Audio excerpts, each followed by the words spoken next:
అప్పుడుదా నాకు టచింగ్ అయింది.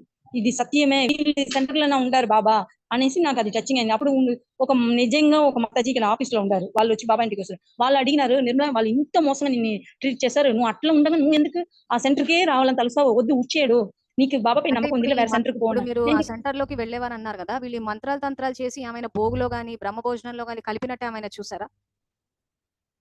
నేను నా కంట్లారా నేను అది చూడలేదు.